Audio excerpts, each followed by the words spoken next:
សេចក្តីជូនដំណឹងស្តីពីសិក្ខាសាលាផ្សព្វផ្សាយការជ្រើសរើសជំនាញសិក្សានិងស្វែងយល់ពីព័ត៌មានទីផ្សារការងារ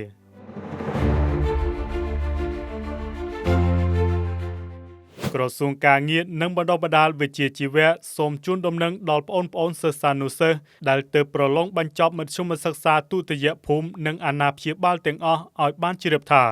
ដើម្បីទទួលបានព័ត៌មានគ្រប់ជ្រុងជ្រោយក្នុងការរៀបចំផែនការអាជីពនិងជ្រើសរើសការសិក្សាប្រកបដោយប្រសិទ្ធភាព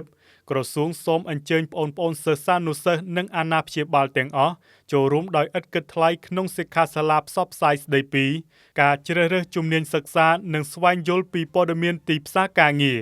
ដោយមានការចូលរួមពីវាគ្មិនដែលមានបទពិសោធន៍ច្រើនឆ្នាំក្នុងវិស័យការងារការអប់រំបណ្ដុះបណ្ដាលបច្ចេកទេសនិងវិជ្ជាជីវៈនិងព័ត៌មានទីផ្សារការងារ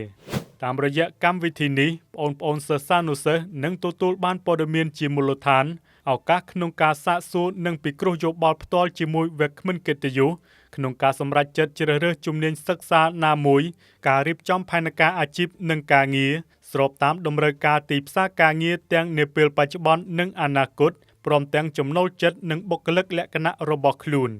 លើសពីនេះក្រសួងនឹងមានផ្ដល់អាហារូបករណ៍ 100% ចំនួន10កន្លែងនិង 50% ចំនួន10កន្លែងសម្រាប់អ្នកដែលបានមកចូលរួមផ្ទាល់តាមរយៈការចាប់ឆ្នោតក្រោយចប់កម្មវិធី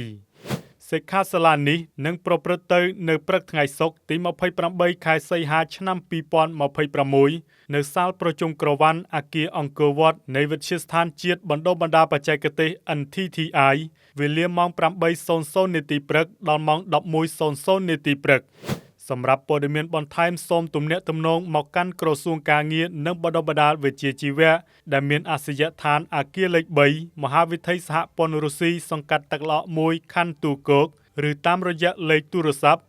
098 987 779 017 747 773សូមបំពេញព័ត៌មានតាមរយៈតំណភ្ជាប់ដូចមានបង្ហាញនៅលើវីដេអូនេះឬ scan QR code ដើម្បីស្នើសុំចូលរួមសិក្ខាសាលាខាងលើដោយឥតគិតថ្លៃ